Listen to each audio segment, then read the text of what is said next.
So here we are back again for another round of Crowcast for season 2016. Apologies to our listeners for last week's little technical debacle. Certainly beyond our control, and everything's sorted now, so we should be good to go and ready for 45 minutes to an hour of decent discussion on our NAB Cup progress so far, as well as an insider's look at the AGM from the inimitable Nikki. So, speaking of Nikki, I better introduce our fellow panel members tonight. We have Nikki tonight. How you going, Nikki? Not too bad. Enjoying ice cream right now. What flavour? It's Murray, salted caramel, chocolate and other goodies. Yeah, that salted caramel. I'm getting a taste for it, actually. It's quite yummy. And with us as well tonight we have Danos. How you going, mate? Oh, I'm very well, thank you, Phoenix. Stats man. That's me. And missing in action tonight is Peter. We're not sure whether he actually recovered from episode 1. It was last seen staggering along some dark Melbourne street. So, Pete, if you're around, log in and get on, for goodness sakes. But in the meantime, we'll kick along. And I guess before we move into the actual football, Nikki, it might be worthwhile beginning the discussion with a bit of a chat about the AGM that was held last week. Do we start with who I avoided getting in the lift with, which is a very person, Michelangelo Rucci. I thought, I'm going up the stairs. He doesn't quite dress how you'd expect a journalist to dress. It's a bit slovenly, I think, would be the best description.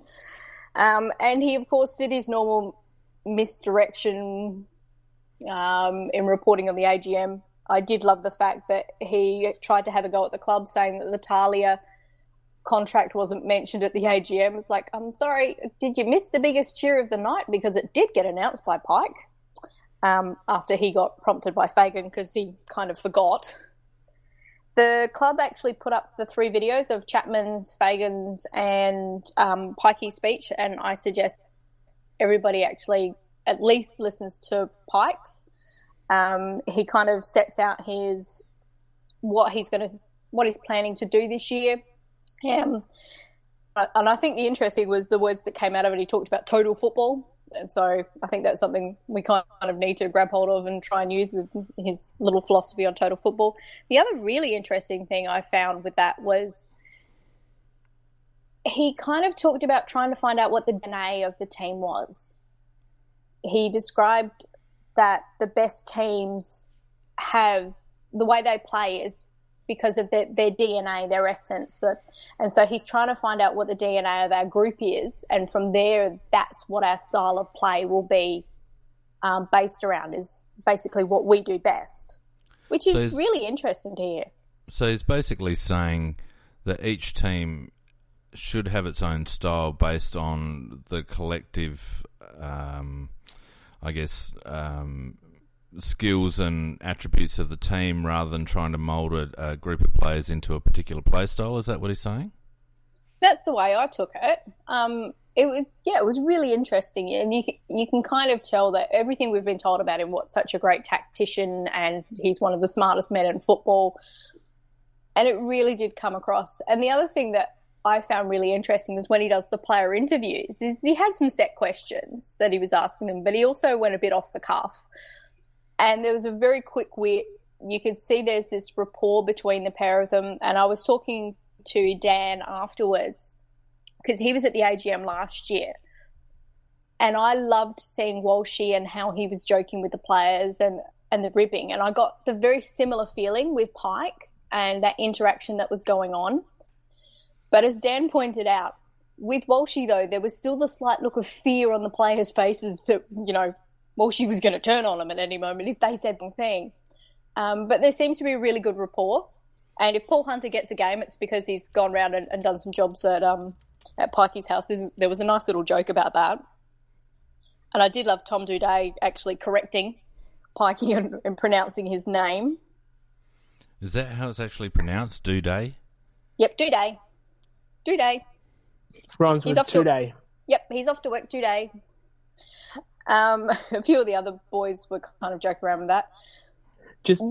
I just want to cut in quickly. Just going back to what you were saying before, Nikki. The best example of a coach using a team's abilities to the best. I've just completely lost the word. To the best. Help. I know what to the you best mean. that they can. Yeah. The best example is Pagan's paddock with Wayne Carey. Yeah, exactly. He used the abilities of the team to create a playing style that won them 2 premierships and probably should have won them 2 more. And I think we can look at Hawthorn. I think when Clarkson went there, he looked at his core and what he had, which were some really excellent kicks. And when they then, for future recruiting, they added to that. They had to fit that same mould, that same standard to fit in with the team. So Hawthorn's another one. That's who immediately came to mind to me when he was saying it. So I'm going to go off on a tangent here and ask the question, what do we think our strengths are that we should be building on? Last year you would have easily said it was contested possessions, and I think we really did. We got the ball and we belted it forward. I think looking at who we've recruited and the way that the 2 games, it's a very small sample size. I think we're trying to get that bit more balance because, yes, we've still got some great contested ball winners, but we're definitely looking to be a bit more balanced, and it's more about utilising our forwards because we've got an amazing forward line. That's a scary forward line. Yep. All right, well, I guess we'll move on to that when we get on to the games a bit later. Yeah. The other thing is a nice 1.5 million profit that was made. It's kind of interesting. In the deficit we made last year, there was a paper write-off. So we basically kind of banked away the amount that we're going to pay the SANFL over the years for our license, etc. And that was all paid out last year via a little paper transaction in a way, which is we actually did make a profit last year. But the way they kind of worded it was, that there was that little paper pushing episode that went along. So it wasn't as big a turnaround, but Fagan kind of talked about that what he was looking at was in terms of the money coming in and the revenue streams that we've got to top what we did previous years, and we did that again. So we had the record membership, we had record sponsorship, and all that money coming in. And he talked about tracking for this year is that he anticipates another profit and also increasing on what we've made, which is very rare, he said, in the final year of a CBA agreement. The broadcast rights, normally everybody, including the big clubs, make a loss, which I found quite interesting. I heard that too, that they make a loss. And so he's actually anticipating that we're not going to make a loss. We're going to be ahead of the curve. Sounds pretty good. Yeah. He talked about the different revenue streams that we've got to look towards, which for those of us who were at the meeting with Fagan a couple of weeks ago, that's similar to what he was speaking about there. The new guys got introduced. A couple of members had their say. A couple of them I kind of wanted to answer back instead of Chapman doing so. But I know a lot of people have some bad impressions of Chapman, but I think I'm quite impressed with him. He speaks very well. He says everything that he's supposed to do. You kind of get the impression that him and Fagan are actually working together really well. And there were a couple of articles from Caroline Wilson last year that we found out, which a lot of people wouldn't have read those articles in particular, but a lot of the behind-the-scenes push and particularly the expression of dissatisfaction from the clubs towards what Essendon were doing it was Chapman who was actually the main instigator and organiser of the other clubs to basically get Paul Little to pull his head in and behave, which for somebody like Paul Little, who's managed to bully his way around because of, his business dealings with Toll, that's a fair effort. But I think overall, the interesting thing about Chappie is that, and I've actually worked with Chappie before in a previous life, and he's an excellent fella, but I reckon that the chairman role at the Adelaide Footy Club for a long time has been a figurehead role, and I think the stuff that happened with Tipper a few years ago and subsequent events has really turned him into a football club person instead of just a corporate figurehead, and I think that's really shown over the last couple of years the way he's approached the media and talked about the footy club and gone on the front foot about a lot of things. There's been a real change in him, because I wouldn't have actually called him a footy person previously from what I knew of him, and that kind of showed through with his invisibility really, but that's certainly changed over the last couple of years.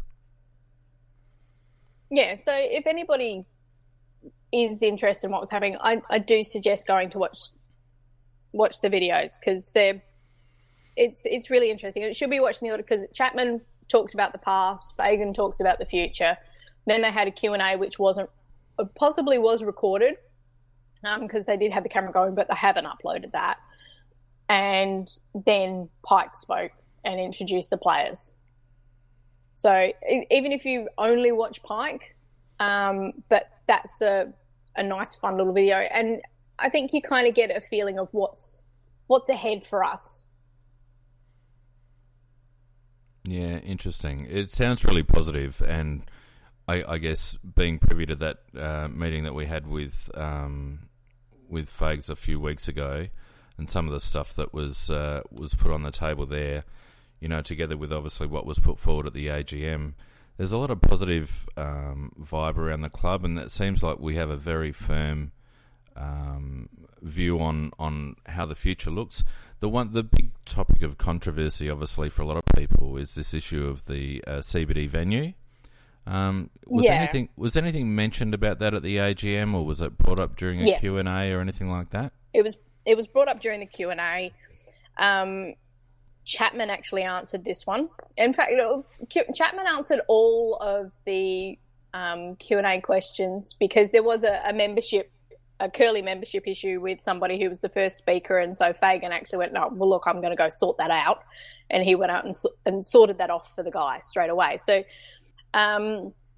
this is the CEO of our footy club. If you want to get up and complain, he's going to listen, and he's going to try and sort it out if he can there and then. And I thought that was quite impressive. That's actually amazing for a CEO to stop in the middle of a Q&A and say, look, I'm going to do this for this one person right now. That says members number one. Yeah. And he went off and got on the phone, because I think the member was sitting in the Western stands, and they'd been moved, and they'd been told that they'd been put to the bottom of the wait list, which of course is very annoying. I can completely understand how annoying. So I think it's something to do with the SMA as well. So he immediately got on the phone. This was about 7:00 at night that he's gotten on the phone, and he managed to get an answer, because Chapman and he did initially say, look, you come and speak to us at the very end. As soon as this is finished, you come up and we're not going to leave until it gets sorted. But Fagan then went off, and I saw him and Ian Shuttleworth on the phone, obviously trying to sort it out, and they got it done. And he actually came back and announced, no, we've sorted it out. You still come and have a chat with me afterwards. Make sure I've got your details right and everything else, but this is what it is. And, yeah, we've sorted out. And, no, you're not at the end of the wait list. You're at the front. Had a nice chat as well with Fagan's EA and Leanne from membership, who was very keen to find out what those of us who were hanging around at the end were thinking. And there was raised by Dan about the member on the board, and the fact that nobody stood up against Jamo. And Chapman was taking it as, well, that's an endorsement of Jamo. And I'm sitting there going, no, that's an endorsement of none of us want to run because we know we haven't got a chance in hell. And someone like Jamo shouldn't be running for the members' spot on the board.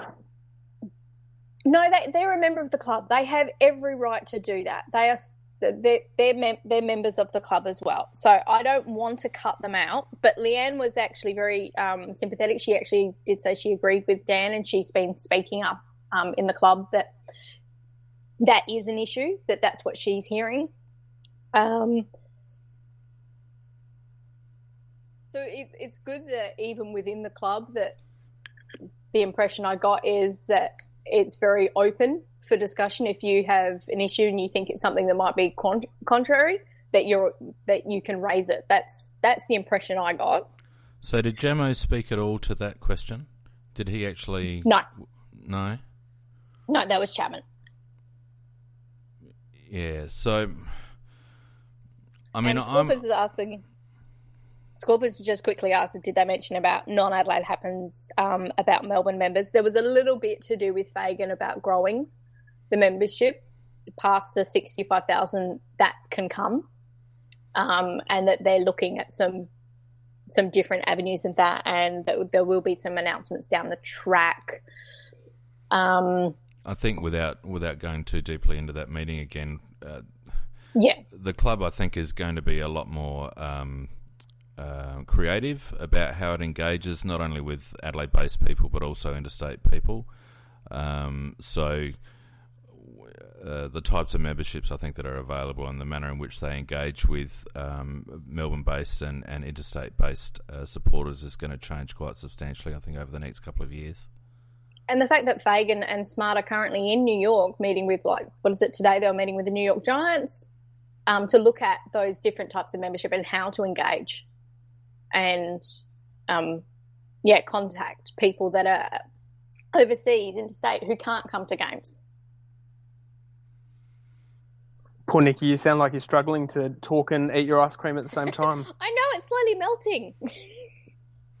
It's a bit of a dilemma, isn't it? And, we'd happily, if we were doing a video podcast, we'd happily sit here and watch you eat. I wouldn't be on.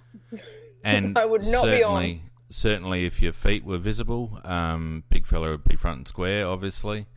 But that I am currently shaking my head. Can you give us a bit of a picture? Like, just what flavour are you? I told you already. It's salted caramel. Are you one to let it melt a little bit, or do you like it nice and firm? Is there a little bit of a dribble out of the corner of your mouth? You are very lucky that you are not within range, because you would be smacked right now. Yeah, but Phoenix. It's not necessarily a bad thing, Behave Nikki. yourself. I'm usually on the other end of that, but look, I'm just trying to paint a picture here for the interested people. Exactly what it looks like for you to be sitting there. I assume you're wearing summer clothing, and you're all very relaxed and comfortable with your cats. It's autumn, actually, Phoenix. Apparently. It was only 34 for them. I'll tell you what, it doesn't feel like autumn here today. No. All right, let's move on. Yeah, let's talk about the footy. I'm sure people have had enough of me. No, I just got a text from Big Fella saying, yeah, keep it going. You're right. So anything else to come out of the AGM? Did we... Talia signed for 5 years. That was quite nice. Yeah, so that was obviously the big player announcement that was queued up for the AGM. And then obviously today we've got Brodie Smith signing for another 2. Brodie! Yay, Smithers! Which is interesting, considering that he could probably get out of it based on how he looked on Sunday afternoon. He didn't look well at all. Oh, it was so funny. His little tweet was crook guts. He's like, toast for the next couple of days. It's like, thanks for sharing, Brodie. Well, at least it was only that. Because, you worry about head injuries with him after what's happened in the past. Yeah. So, and especially with what happened to Vickery over the last couple of weeks. Oh, that was strange. The fact that his old man's he's very heavily into his boxing. I wonder whether there's something underlying going on there. That Whether was he's got actually hits from scary. boxing. Yeah. The fact that he thought there was this whole marking contest going on. Yeah, ball's 80 metres away and he's gone up for a grab. Like, that was quite... Like, Bernie was on, I think it was 3AW during the week, and saying that initially they all thought it was hilarious, and then they realised that, you know, it was actually pretty serious. Yeah. You don't see delayed concussion manifest like that very often. No. So we'll wait and hear what's going on with him. I like the name of this person, Marilla. I think that they've got Miller and Atkins show all in one. Yeah, I don't know how on earth to say that. Pointed out that for Brodie it's only 2 years. I think that's actually very smart by his manager. When he comes out, he will be a restricted free agent, if that's still around. But it also means that he'll be in the middle of the new CBA agreement, so it should be more money available for him. So that's actually, I think, quite smart from his manager's point of view for it only to be 2 years. Whereas Charles is obviously don't even bother coming to me. I'm here, I'm staying, and there is nothing you can do about it. He did say that his manager had been approached by quite a number of Melbourne clubs. No doubt. Surprising. Yeah. But he's very happy to be here. And as somebody pointed out, when he won the Rising Star and he was interviewed, and I forgot about this, that they asked him what he was going to do with the money, and he said he's going to help pay off his girlfriend's parents' house because they let him live there with them. That's the type of guy he is. Oh, he's a decent fella, isn't he, Nikki? You'd take him home to meet your mum, wouldn't you? He's a bit young. Since when has that ever stopped any... What are you... No, true. 30-year-old? We won't say. Okay. No, it is good, though, and I think it... Like, someone prominent like Tales signing on for that period of time, it just reflects, I think, the confidence the group has and the tightness that the group has at the moment. And you're right about Brodie. I mean, that's a purely commercial decision going for two. Yeah. He's an Adelaide boy. You wouldn't expect him to be going anywhere else, I wouldn't have thought. And he grew up as a Port Adelaide supporter, and his father is finally wearing Crows gear to showdowns. For a while there, that didn't happen. Incidentally, Wayne Miller's dad turned up with an Essendon hat on for the induction day. Whoops. No, he wouldn't take it off. It's in the video with Pikey, and Pikey presented a Crows hat to him. He still wouldn't take it off and put it on during the day. And Wayne then had to send Pikey a photo once he got the Crows hat on his dad's head. It took about 2 or 3 weeks before he finally got the photo. He finally got it, sent on. But as he said, Wayne said he turned up with the Crows hat on at the game at Umley. So I think we finally turned his dad from an Essendon supporter, so that helps. Good on him. He'll always have a soft spot for Essendon. I don't begrudge him that, but he'll learn the way. Oh, yeah. Well, he's not going to have much to cheer about at the Bombers, although how would you feel being a Carlton supporter right now? Seriously, I know it's only a NAB Cup game, but Jesus. Oh, that was shocking. I just love the fact that everybody was booing Crowley as soon as he got near the ball, and Crowley just had the biggest grin on his face. He just thought it was fabulous. Yeah, I liked that. I liked that he took it in good humour, and I think that it will probably mean that he won't get booed as much in the future. Oh, look, for him, he did his time. He didn't say boo. He went off and he did what he's supposed to do, and he said, yeah, I took it. It's banned. And everyone intelligent who's looking at the situation knows that it wasn't a performance-enhancing action. No. No, it was just a brain fade. And it's ironic that it was Crowley getting booed and he was playing for Essendon.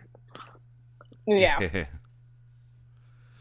Yeah, I didn't watch the game, but I just don't... I mean, they were saying... I think it was Terry Wallace was saying how stupid Carlton were for playing a bunch of kids in that particular game when you're trying to engage members at the beginning of a season after some disappointing years. And they had, their best team sitting in the stands, and to allow them to get into a position where they got smacked by a team like the Bombers, who aren't going to do anything this year, you wouldn't have thought. Just really bad management by Carlton in general, I would have thought, particularly considering where they were playing. Yeah, I heard that too, and I agreed with the sentiments. And that's got bloody Triggy written all over it, unfortunately. Sorry, Jenny. I thought it was... Jenny? No, I thought it was hilarious that they kept talking about, these quality 25 possession players, and Dwayne kept referring to Matty Wright as this great pickup for Carlton, and I'm thinking, he doesn't get 25 possessions for Adelaide, so how's he get... Oh, hang on, no, he's at Carlton. He can get 25 possessions at Carlton. That'll be easy. That's really highlighted by the fact that Kerridge goes into Carlton, and immediately becomes their fourth best midfielder. There's only Gibbs and Murphy and Patrick Cripps who are better than him, and that's an indictment on the Carlton Football Club. No offense to Kerridge, but no, he's a good player, but he's not. He's not a fourth best midfielder on a team. Agree. Not to mention, he's probably the fittest of the club already. Oh, I don't think that's hard. Lots of people talk about our fitness levels in Adelaide. No, but and I don't disagree, but you'd probably suggest that there'd be 10 people around the mark at Adelaide that, with regards to VB's fitness or endurance and Kerridge's fitness and endurance, whereas I think at other clubs, like particularly Carlton, I don't reckon there's more than one or two that would be anywhere near him. Yeah, no. I agree. Ironically, one of those guys is Ed Curnow, who, funnily enough, came from Adelaide. Yeah, he's one of ours too. It just surprises me that, don't these clubs do a bit of research with regards to state-of-the-art training techniques and all the rest of it? Surely they must benchmark. They've got Craigie now. Yeah, well, I mean, that'll be interesting. But surely they just mustn't have been benchmarking against the competition over the last couple of years, because you can't let yourself get that far behind in terms of fitness base, surely. No. But that shows exactly the position that Carlton and Scorpus has just said in the chat. It shows how bad Carlton are. They have been shocking for so long because they're behind the eight ball in terms of fitness. They're behind in terms of, oh my God, their recruiting has been just horrendous. Yeah. Their whole football department just should be sacked and new ones in place. I think you'll find that over the last 2 years they've replaced pretty much everyone in the Carlton Football Club. Anyway, that's enough of that. Let's move on. Yeah. So before we get on to the games, anything else popping up in the AFL world that we need to talk about? The Bombers are appealing and all that. Is there any updates on what's going on there? It's going to be held in Germany because that's where their lawyer is more comfortable speaking German than he is speaking French. So it's going to be heard in Germany. Yeah. So that's what's going on there. Interestingly today, a nice Caroline Wilson article in that, yes, Scorpus, we will get to Fasolo and his peeing in a cup. That people are advising the AFL and Essendon want the Essendon 34 players to accept this sort of extra payment, which will preclude them from suing in future. And yeah, bad AFL. I know you want it to go away, but I'm sorry, that's not in the best interest of the players. If something comes up further down the track, they need to be able to have the right to actually turn around to Essendon and say, no, you need to pay for my future medical. If that happens, that option still needs to be there. I don't even know whether that's legally possible in Australia. I don't think you can take a They're trying. Yeah, and God, I'm no lawyer, but my impression was that you can't take a cash payment to preclude or avoid or nullify further or future legal action. I don't think you can do that in this country, but, you know, if anyone will try and do it, it'll be the AFL. Yep. And any words on the peeing in the cup incident? I don't think it deserved as much attention as it got. He did everything he could to try and stop it. Collingwood were in a construction zone. He had to walk halfway around the oval to be able to go to the toilet. Yeah. And I think that he'll probably get a please explain, and he'll give those reasons, and they'll say, okay, yeah, don't do it again. Yeah, he did everything possible. It's only because we were told that that's what he was doing that I realised it. I don't think the AFL shouldn't go back and have a look at one of the state games at Footy Park. I think it was 94, when Anthony Rock decided to relieve himself on the bench, and he didn't try and hide that's what he was doing, and it's there on the video. I remember watching going, hang on, oh, okay, that's what he's doing. I really didn't need to see that. Thanks, Anthony. So it's been going on for years. Look, they used to stand around in the circle at halftime and all have a slash on the oval while the coach is giving his halftime address. So, you know, I mean, how much? Well, there was a linebacker for the Denver Broncos who decided that if he needed to go, he'd just go in his pants whilst he was out there on the field. Well, you know, sometimes you actually don't have a hell of a lot of options. You know, no. I mean, so, although it is unusual to want to have to go during, you know, physical exertion because you're just, you know, you're using up all your bodily fluids. But if you got to go and you're in the middle of something, well, there's not much you can do. And I suppose we should also just have a quick mention of Matty Yench retiring from AFL. Yeah, and it's come up today that he's reached a confidential settlement with the guy that he was suing for the Havelock incident. So that's an interesting little aside as well. Yeah. My impression is that there are things going on and the club is being very respectful to Matthew. I know there was a lot of conjecture on the weekend regarding that, that the Crows pulled every media interview on the Friday and Saturday. They just went, nobody is talking. And their reasoning was that we do not want our staff being embarrassed by the media asking the question, which I thought was really interesting. Was the way that was worded from the club, as reported by the Triple M producer. He said that's the reason that was given, and nobody is getting an interview.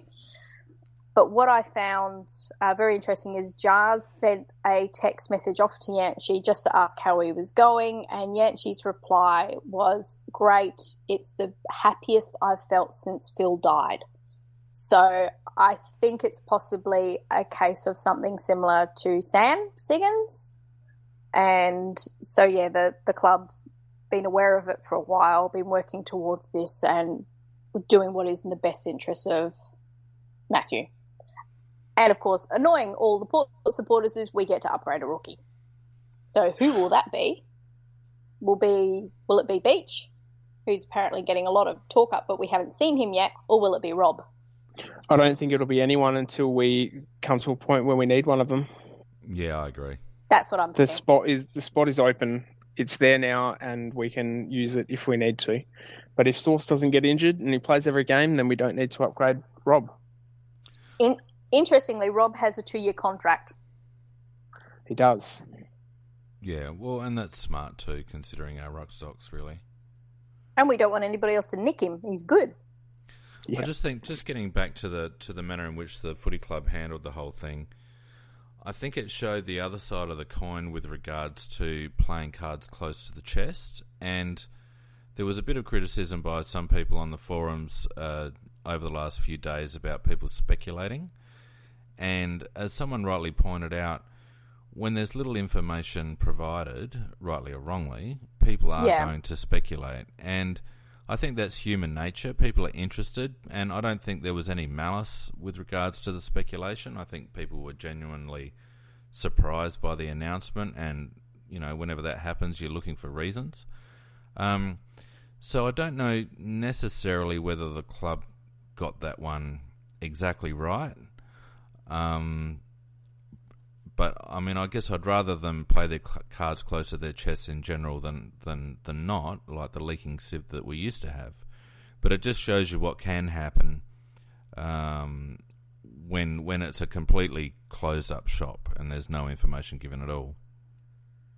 I just find it's very interesting that it happened in between Talia and Smith re-signing. I think there's very deliberate placement was going on as well. Oh, well, Yancey, I think, made up his mind about 6 weeks ago. I was aware a while ago that he wouldn't play for the club again. And it was actually obvious in things. When you look back, you can see things like Brett Burton's injury reports, which didn't include Jensch from the beginning. Yeah. Yep. And whilst the feedback was that he was training hard, you're and right. He looked good. He looked good at the December training that I saw. Yeah. And I think it sounds to me that, the retirement, the move back to Harndorf, the clearing of the decks with regards to this lawsuit, which happened pretty quickly, considering it's been going on for a few years now, it seems like Matty's just clearing the decks and starting afresh, and good on him for that. And, I guess from our point of view, that's all we can do is just... he's a good lad. He's a good country... Well, not country, but Adelaide Hills boy, and hopefully he gets himself right. And you never know, he might make his way back into AFL footy at some stage in the future. He's a ratbag who makes some stupid decisions at times in his personal life, but, Well, we all do that. We all do. Precisely, that's what I was about to say. But, he played well for us, even if some people didn't think he was in our best 22. I think the way he was playing before he injured his knee, he was definitely in the best 22. And I still love that comment from him that his only regret in life that he's never on the end of one of his kicks. Will go down as one of the classic all-time comments, really. I mean, and most people would think, oh, that's arrogant, but it was just bloody piss funny, really. Yeah. Yep, I liked it. It's like, fair enough. If I could kick a footy like that. Yeah, that's right. So, before we move on to the games, anything else that we want to cover, Nick or Dan?